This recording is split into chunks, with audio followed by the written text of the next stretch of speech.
Pasado miércoles hemos estado hablando sobre los cielos abiertos, sobre lo que ocurre cuando los cielos se abren sobre nuestra vida. Vimos que los cielos abiertos representan bendiciones de parte de Dios que permanecen y que son constantes en nuestra vida. No es que Dios solamente quiera bendecirte al inicio del año o los primeros días del año o al final del año. No, Dios quiere que su bendición permanezca todo el año, permanezca las 4 estaciones del año. Y para que esa bendición pueda hacerse una realidad en tu vida todo el año, los cielos tienen que estar abiertos. Dile al que está a tu lado que los cielos estén abiertos para ti. Ahora, cuando hablamos de las bendiciones permanentes de parte de Dios, recuerde que cuando hablamos de bendición no meramente se refiere a dinero, porque hay quienes tienen ligado, hay un link en la palabra bendición con dinero, con propiedades. No es así. La bendición de Dios abarca toda nuestra vida. La bendición de Dios incluye todas las áreas de nuestra vida, incluye el área espiritual, incluye el área emocional, incluye el área física, incluye el área también que tiene que ver con finanzas, incluye tu matrimonio, tu casa, tus hijos. Y esa bendición, cuando se derrama y cuando fluye sobre tu vida, es porque los cielos están abiertos.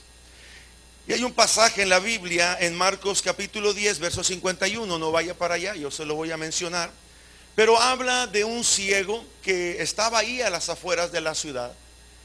Y este hombre clamaba y clamaba que el Señor le sanara.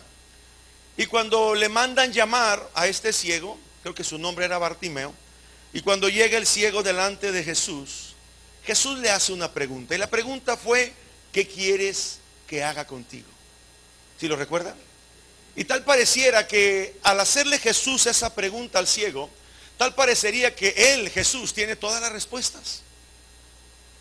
Si el Señor viniera hoy a tu vida y te preguntara: ¿qué quieres que haga contigo?, ¿cuál sería tu respuesta? Quiero dinero, dinero, dinero, dinero. ¿Cuál sería la respuesta? ¿Qué le diríamos al Señor si Él te preguntara: ¿qué quieres que haga contigo? Y hago mención y referencia a este pasaje porque cuando los cielos están abiertos sobre nuestra vida, el Señor está sentado en su trono, pero Él está tratando de que las cosas que nosotros pedimos o solicitamos en su nombre puedan venir a nosotros. Que en la manera en que tú y yo nos conducimos, en la manera en cómo tú y yo somos, los cielos están abiertos y el Señor está ahí.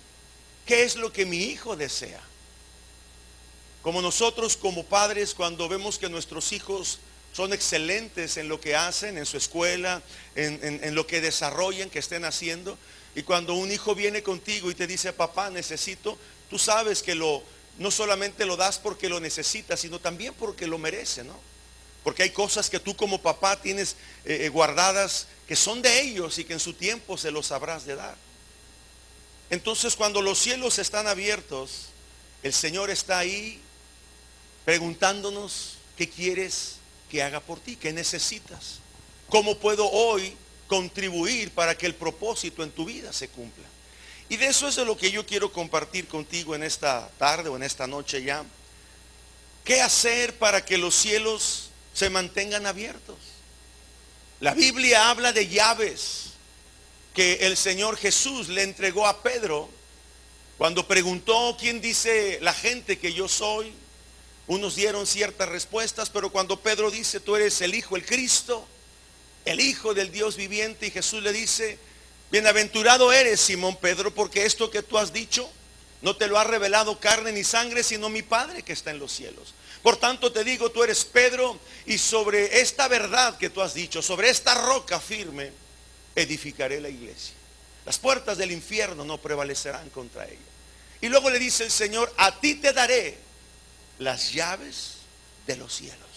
Mateo capítulo 16, versículo 19. Dice: te daré las llaves del reino de los cielos, y todo lo que tú ates en la tierra quedará atado en el cielo, y todo lo que tú desates en la tierra, también dice quedará desatado en los cielos. Pero vemos cómo el Señor le da a Pedro estas llaves que abren los cielos. Y este versículo por varios años, por varios siglos quizás, ha sido motivo de discusión, porque algunos estudiosos de la Biblia dicen que esas llaves significan la autoridad que se requiere para que se lleve a cabo alguna tarea específica dentro de la obra de Dios, dentro de la iglesia. Porque cuando Jesús estaba hablándole a Pedro, le estaba hablando en ese contexto de la iglesia. El infierno no prevalecerá contra la iglesia. Y luego le da esta palabra de las llaves del reino de los cielos. Hay otras personas, estudiosos también de las escrituras, que dicen que este pasaje de la Biblia, de las llaves del reino de los cielos, se refiere a la autoridad que Dios le da a su iglesia para anunciar el perdón de los pecados. Porque también dice: aquellos a los cuales tú les remitieres los pecados, les serán remitidos. Pero lo cierto es que para nosotros, los que hemos creído en Jesús, los que le hemos aceptado, los que creemos a su palabra por la fe, creemos que los cielos están abiertos desde el día en que Jesús le habló a Natanael. Lo vimos el domingo. De cierto te digo, le dijo Jesús a Natanael, que desde este día en adelante verán los cielos abiertos. Entonces, ¿qué es lo que mantiene los cielos abiertos sobre nuestra vida? Si pudiéramos nosotros tomar esas llaves espiritualmente hablando, porque Jesús no le entregó llaves físicas a Pedro, le estaba hablando de una manera que pudiera él entender en lo espiritual. Si tú y yo tuviéramos esas llaves, ¿cuáles serían? ¿Cómo abriríamos y mantendríamos los cielos abiertos sobre nuestra vida? Una de esas llaves es la alabanza y la adoración. Una de esas llaves tiene que ver con la danza y la exaltación a nuestro Señor y Dios. Esta llave de la alabanza es tan efectiva que mantiene los cielos abiertos. No solamente te da entrada a los cielos, no solamente nos da entrada a la presencia de Dios, sino que mantiene los cielos abiertos. Cada vez que le alabamos, cada vez que le adoramos, como lo hemos hecho hace un momento, los cielos se abren. Y tú y yo tenemos entrada, tenemos acceso a la presencia de Dios. El Salmo capítulo 100, si lo puedes leer conmigo. Salmo capítulo 100, versículo 4. Nos enseña y nos da una verdad tremenda que tiene que ver con la alabanza, que tiene que ver con la adoración. Salmo capítulo 100, versículo 4 dice: entrad por sus puertas con acción de gracias. Alabanza de gratitud. Entrad por sus puertas con acción de gracias, por sus atrios. ¿Cómo vamos a entrar por sus atrios? Con alabanza. Y luego dice: alabadle, bendecid su nombre. Entonces, si tú quieres entrar a la presencia de Dios, si tú quieres que los cielos se abran y que tú puedas entrar y puedas estar allí en la presencia del Señor, lo que necesitamos es esa llave de la alabanza. Por eso en cada una de las reuniones le alabamos a Él. Y no es responsabilidad de los levitas o de los músicos, de los que cantan, de los que tocan un instrumento. No es responsabilidad de ellos. Ellos tendrán una parte de responsabilidad. Pero más que ellos también es nuestra responsabilidad. Alabarle, adorarle, exaltarle. Por eso es que nuestras reuniones, no importa cuál sea, si es de varones, si es de mujeres, si es de jóvenes, si es una reunión que tiene que ver con las reuniones principales de la iglesia, como la de este miércoles, la del domingo, siempre hay un tiempo de alabanza, un tiempo de adoración antes de entrar con la palabra. Yo le pregunto, ¿a usted se le hace mucho tiempo? ¿Se le hace mucho tiempo la media hora los miércoles o casi la hora los domingos? Hay gente que le fastidia la alabanza. Es que es mucho ruido. Es que no se le entiende al que canta. Es que el que toca tal instrumento. Y bueno, se ponen tantos pretextos y tantas cosas que se dicen. Pero sabe, el tiempo de alabanza antes de la predicación, no lo hacemos para que lleguen los que siempre llegan tarde. Porque hay quienes piensan eso, ¿no? Hay quienes dicen, ¿para qué llegar a las 8 si son media hora de alabanza y la predicación empieza a las 8:30? Mejor llegamos a las 8:30. Los domingos hay quienes llegan el domingo y ya se les hizo costumbre llegar tarde. Y sabe que la alabanza es más importante que la misma palabra y la misma enseñanza que se está compartiendo. Tienes que aprender a verlo de esa manera. Porque si tú no estás considerando la alabanza como algo importante delante de Dios, no puedes entrar a su presencia. Sí, es cierto que la alabanza prepara nuestro corazón para recibir la palabra. Prepara la tierra para que la palabra que estamos compartiendo se reciba en tu corazón. Para que la entiendas, para que la dijeras, para que el Espíritu Santo venga y la haga una realidad en tu vida. Pero más que eso, más que preparar el terreno para que la palabra sea expresada y sea compartida, la alabanza a Dios hace que tú entres a su presencia. Por eso la alabanza es importante. Cuando tú alabas, cuando tú adoras a Dios, tú estás dejándole ver a Dios tu corazón. Le estás dejándole ver el anhelo que tienes por estar en su presencia. Todo ese tiempo, la media hora o la hora que dure la alabanza, o 2 horas que pudiera durar. Hay iglesias que la alabanza se prolonga por mucho más tiempo de lo que nosotros lo hacemos. Y sabes que es en medio de la alabanza que Dios trae sanidad. Es en medio de la alabanza que Dios trae libertad o liberación. Es en medio de la alabanza donde Dios hace milagros. Entonces dígale al que está a su lado, no tengas por costumbre llegar tarde a los tiempos de alabanza. Se lo digo de todo corazón. No lo digo para que se vea más gente cuando empezamos. No. Lo digo por la importancia que usted debe de considerar la alabanza. A tu trabajo si llegas puntual, ¿o no es cierto? Y más si es trabajo que tiene que ser de checar tarjeta o de poner alguna huella dactilar. Llegas a tiempo. Si tuvieras una cita con el alcalde o una cita con alguna autoridad, con el gobernador, y te dicen que tienes que llegar a las 10 de la mañana, oye, desde las 9 ya estás haciendo fila, aunque siempre lleguen tarde, aun cuando corres el riesgo que te cancelen la cita en el mero momento. ¿Por qué despreciar entonces el tiempo importante que es la alabanza? Venir a su presencia, entrar por sus... ¿Tienes una idea de lo que significa entrar por sus puertas? Tu mente lo logra diseñar ahí una imagen por sus atrios. ¿Cómo serán los atrios donde está el Señor? ¿Cómo será? ¿Cómo será ese lugar si pudiéramos imaginarlo? Para que vieras la llave que es el que tú alabes y el que tú adores al Señor. Ahora, si no le has sacado el provecho o la efectividad, mejor dicho, a venir y alabar y adorar a Dios con un corazón sincero, es porque a lo mejor has venido cargado, has venido angustiado, porque has venido y le estás pidiendo durante estamos en la alabanza, Señor, bendíceme, Señor, soluciona el problema en el trabajo, dame un empleo, Señor, haz esto, haz lo otro, cuando tenemos que venir y adorarle a Él, no por lo que te va a dar, sino por lo que Él es. Adoramos su presencia, no adoramos las manos de Él, porque hay gente que se enfoca en las manos, porque las manos es lo que se usa para darte algo, ¿no? Cuando alguien te viene a saludar, luego, ¿qué me va a dar? ¿Qué me va a dar? Le ves la mano, ¿qué trae? ¿Qué trae? Hola, ¿cómo estás? ¿Qué traes en la mano? ¿Qué traes? ¿Qué me traes? ¿Qué me traes?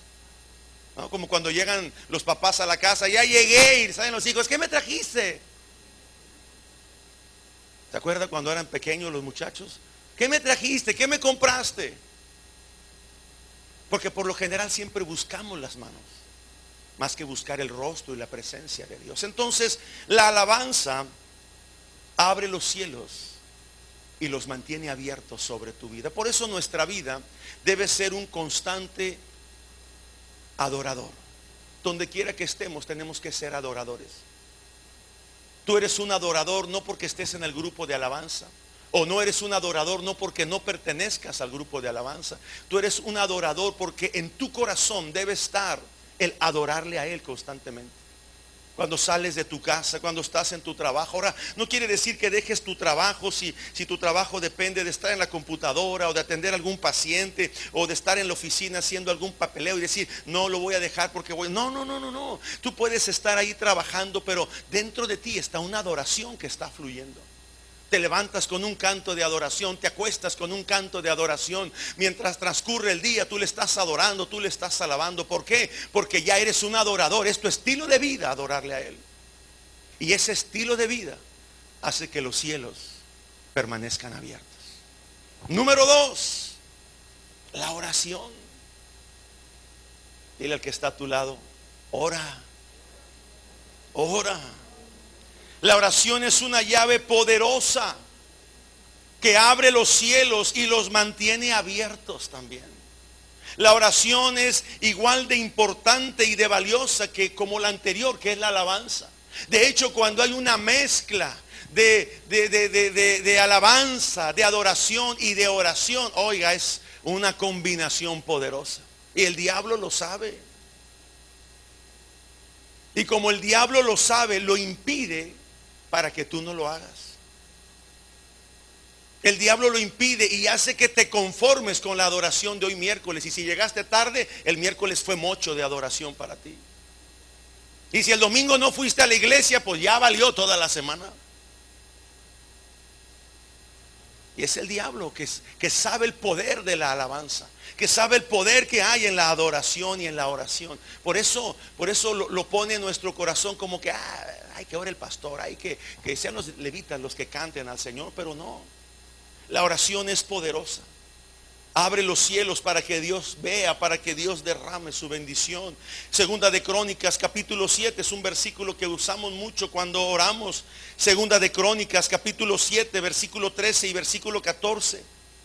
Dice, si mi pueblo se humilla y ora y busca mi rostro, abandona su pecado, su mala conducta, dice el Señor, yo le escucharé. ¿Desde dónde? Desde los cielos. O sea, se abren los cielos y Dios escucha nuestra oración. Y luego dice ahí el versículo que sigue, dice, y derramaré bendición, bendeciré su tierra, sanaré su tierra. Y solamente Dios lo puede hacer cuando oramos a Él. La razón por la cual hay muchos cristianos o creyentes derrotados es por la falta de oración. La iglesia no quiere orar. Se nos convoca cada mañana a las 5 de la mañana a orar. A los líderes, a los servidores, a orar. Ya no toda la semana, eso que lo haga el pastor. Para eso es pastor. Pues vamos todos los días, mi esposa y yo. Pero los que sirven, los que son líderes en algún llamado, en algún ministerio, a muchos no se les ha visto ahí. Muchos empezaron a ir y es que yo oro en mi casa. Bueno, pero se convoca a oración. Hay un llamado a la oración. ¿Cuánto tiempo oras al día? ¿Tienes un altar familiar en tu casa? Oras con tus hijos, oras con tu esposa. Antes el pretexto era, es que nuestros hijos nos quitan el tiempo, todo el tiempo están allí, no nos dejan y no podemos orar con ellos por las tareas, lo que sea. Pero ahora que no están tus hijos, ahora que tienes el tiempo para hacerlo, ¿cuánto tiempo pasas con tu esposa, con tu esposo orando? El altar familiar. Eso abre los cielos, mi amado. Eso hace que los cielos permanezcan abiertos. Es la oración la que hace que tú busques el rostro del Señor. Es en ese momento donde Él revela los planes que Él tiene para ti. No me vengas a preguntar a mí, pastor, ¿cuál es el propósito que Dios tiene para mí? Pues no lo sé. Tú tienes que buscarlo, tú tienes que anhelarlo, tú tienes que venir a su presencia y ahí Él te va a dar, te va a revelar sus planes, te va a dar las estrategias para que tú puedas enfrentar las batallas y ganarlas. No tengo el tiempo para leer los pasajes de la Biblia que hablan de oración, pero muchos de ellos encontramos donde en tiempos de guerra hubo reyes como un tal Josafat que llevó y le presentó al Señor las cartas de declaración de guerra del pueblo enemigo que venía para liquidarlos. Y él llega y se presenta delante del Señor, entra con alabanza, entra con adoración. ¿Por qué digo que entra con alabanza? Porque no lo menciona así la Biblia. Pero cuando Dios le da la estrategia a Josafat, si usted ha leído esta parte de la escritura, la primera parte de la estrategia que Dios le da a Josafat es cuando Él le dice a los levitas: ustedes van a ir adelante. ¿Lo ha leído? Y ustedes van a tocar el pandero y van a danzar y van a dar gritos de júbilo. Sin duda alguna, Josafat sabía la importancia de la alabanza. Y cuando él llega y se presenta delante del Señor y le pone todas las cartas y declaraciones de guerra, Dios le habla y le dice: no tengas temor contra ellos, Josafat. Aunque sean muchos, aunque sean más que tú, le dice el Señor a Josafat: yo te daré la victoria. Y el Señor le revela los planes a Josafat. Dice que al día siguiente, muy de mañana, se levantó Josafat y con él todo su ejército. Y él empezó a girar instrucciones: y tú te vas a poner aquí, y tú vas a estar atrás, y tú vas a llevar esto, y tú vas a decir esto otro. ¿Y quién le dijo eso a Josafat? Si horas antes estaba temeroso, horas antes estaba angustiado. Es cuando él vino a su presencia, a la presencia de Dios, y ahí Dios le reveló. Entonces, ¿tú quieres que Dios se manifieste a tu vida? Ora, alábale, adórale. Eso mantiene los cielos abiertos. La Biblia habla de Daniel. ¿Se acuerda de este joven llamado Daniel? En el libro de Daniel capítulo 10, algo tremendo sucedió. Daniel estaba orando, Daniel estaba intercediendo. Y pasaron 21 días, 3 semanas, dice, 3 semanas he estado orando, 21 días. Y dice que vino un ángel, los cielos se abrieron, vino un ángel de la presencia de Dios y le habló a Daniel. Daniel capítulo 10 viene esa historia. Y le dice el ángel a Daniel: desde el primer día que te pusiste a orar, desde ese día, Daniel, Dios envió la respuesta y han venido ángeles, pero nos hemos quedado en una lucha intensa con un principado, con la potestad que hay en esta ciudad. 21 días los cielos abiertos, 21 días ángeles subiendo y descendiendo, enfrentando una batalla, una lucha espiritual a favor de Daniel. 21 días de oración. A veces ni siquiera podemos orar 5 minutos o 10 minutos porque: Señor, yo te pido, amén. Ni sabe orar en lenguas o hablar en lenguas, pero cuando está orando en la noche, que ya se queda dormido, empieza a roncar en lenguas. Y de veras es algo terrible. Jesús le dice a sus discípulos, cuando los llama a orar aparte para estar ahí con él, Jesús les dice, porque se quedaron dormidos, le dice: no habéis podido ni siquiera orar conmigo 1 hora.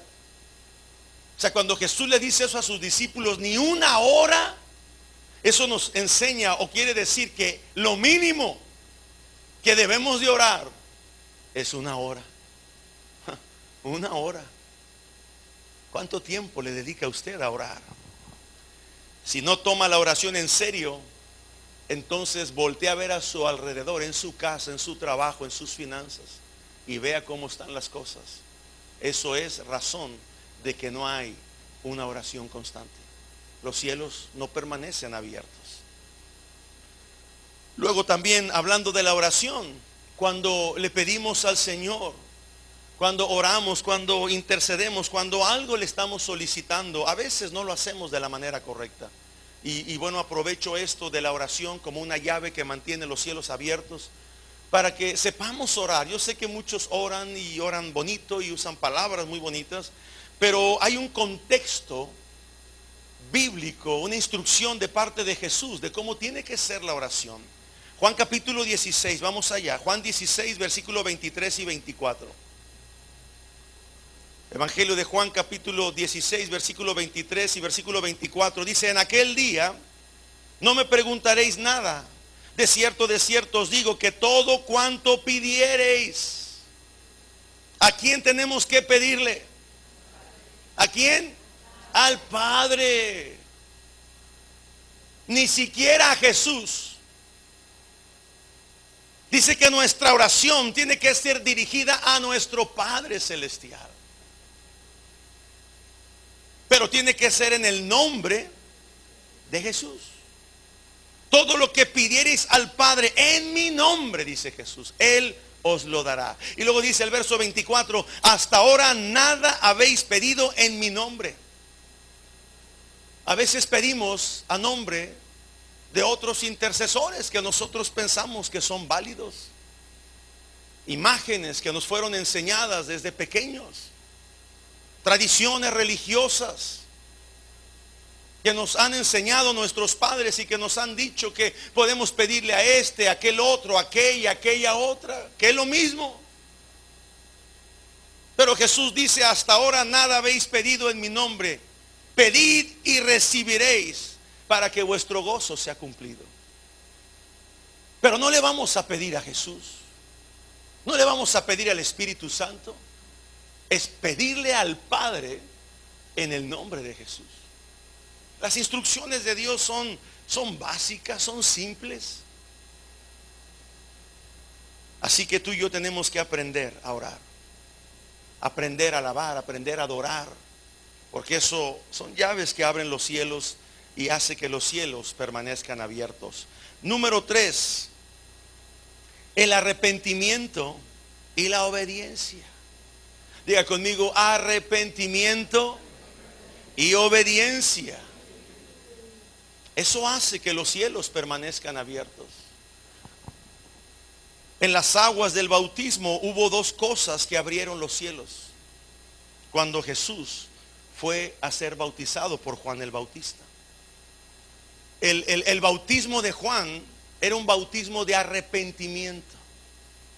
Cuando tú y yo nos bautizamos, los que ya fuimos bautizados en agua, no de bebés, sino ya con pleno conocimiento y pleno uso de nuestro razonamiento como personas, decidimos bautizarnos. Ese día nos arrepentimos. Y cada día constantemente quizás tengamos que arrepentirnos. Yo me arrepiento constantemente. Antes de dormir: Señor, perdóname alguna palabra que haya salido mal de mi boca, perdona mis pensamientos, las ideas fuera de tu voluntad. Perdóname, Señor. Y Jesús baja a las aguas a ser bautizado, a recibir el bautismo de arrepentimiento, aunque él no tenía de qué arrepentirse, porque dice la Biblia que nunca fue hallado pecado en Jesús. No se le encontró pecado alguno, mas sin embargo Jesús cumplió con el bautismo de arrepentimiento. Cumplió con toda justicia, dice la palabra. Y eso el Padre lo vio desde el cielo. El Padre vio que su Hijo bajaba a las aguas bautismales para bautizarse, el bautismo de arrepentimiento. Y el Padre estaba viendo la humildad, la sencillez que había en su Hijo. Y la segunda cosa que abrió los cielos fue la obediencia de Jesús.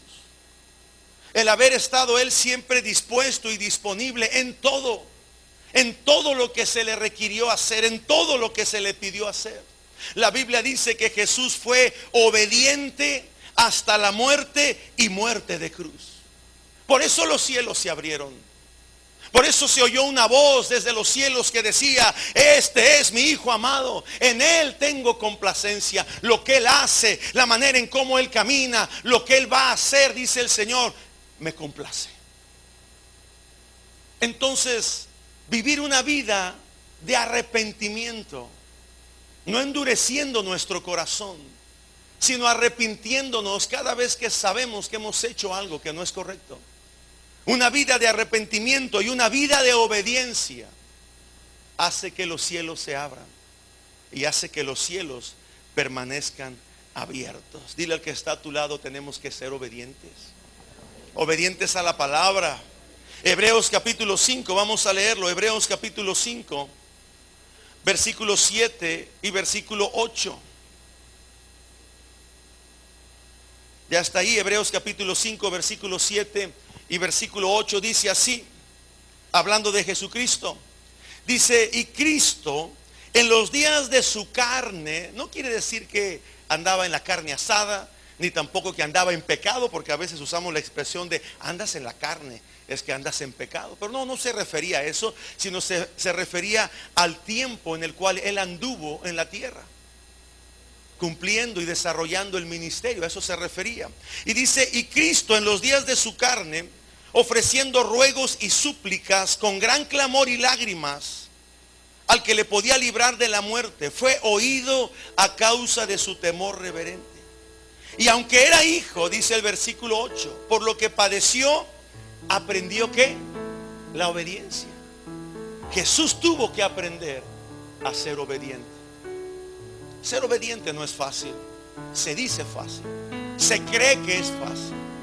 Pareciera que todos somos obedientes cuando se trata de obedecer la palabra de Dios, de ponerla por obra. Lo cierto es que cuando la queremos llevar a una realidad, a una práctica diaria en nuestra vida, batallamos, y más si no hay nadie que nos esté viendo. Mientras el pastor está ahí, mientras los líderes están ahí, mientras hay personas cristianas, hermanos en la fe cerca de ti, podemos aparentar obediencia. Pero cuando estamos solos en casa, donde nadie nos ve, en el trabajo, ¿somos obedientes? Jesús dice que tuvo que aprender. Y Jesús dice aquí en este pasaje, Él lloraba, le lloraba al Padre. Quita de mí esta copa. Líbrame de este dolor, de este sufrimiento. Y el Padre no le contestaba. Y Jesús dice que su sudor eran como gotas de sangre. Y dice ahí que Él tuvo que aprender la obediencia. Si tú y yo queremos que los cielos permanezcan abiertos, el arrepentimiento y la obediencia abren los cielos y hace que los cielos se mantengan ¿cómo? Abiertos. Entonces yo quiero dejar aquí esta enseñanza. Yo sé que es temprano, qué bueno que acabamos temprano. Hay más, son 10, pero estas que las podamos digerir: la alabanza y la adoración, la oración constante, la oración, y también el poder vivir una vida de arrepentimiento genuino y vivir una vida de obediencia a Dios. Padre, te damos gracias por tu palabra. Gracias por esta enseñanza que nos deja ver, nos revela, Señor, esas llaves que le fueron entregadas a Pedro, también nos han sido entregadas a nosotros, Señor. Es por la fe a tu palabra, es por la alabanza y la adoración que entramos a tu presencia, por tus atrios, por tus puertas. Es a través de la oración, Señor, que los cielos se abren y tú escuchas nuestra oración. Y los cielos se abren y ángeles que descienden trayendo una respuesta o una batalla, Señor, si es necesaria, contra las huestes espirituales de maldad, hasta vencerlas y derrotarlas. Es por el arrepentimiento y la obediencia a tu palabra, Señor, a tus principios, que los cielos se abrirán y permanecerán abiertos sobre nuestra vida, sobre nuestra casa, sobre nuestro trabajo, sobre todo aquello que hagamos, Señor, sobre esta iglesia, sobre el ministerio que has puesto como una responsabilidad en nuestras manos, Señor. Oramos para que esta enseñanza que hoy hemos hablado caiga en un corazón tierno, en un corazón de carne, en un corazón fértil, Señor, que dará fruto abundante. Y es mi oración, Señor, que cada uno de tus amados hijos e hijas, antes que finalice este año 2017, Señor, puedan ver la realidad de cielos abiertos sobre sus vidas. En el nombre de Cristo Jesús. Amén.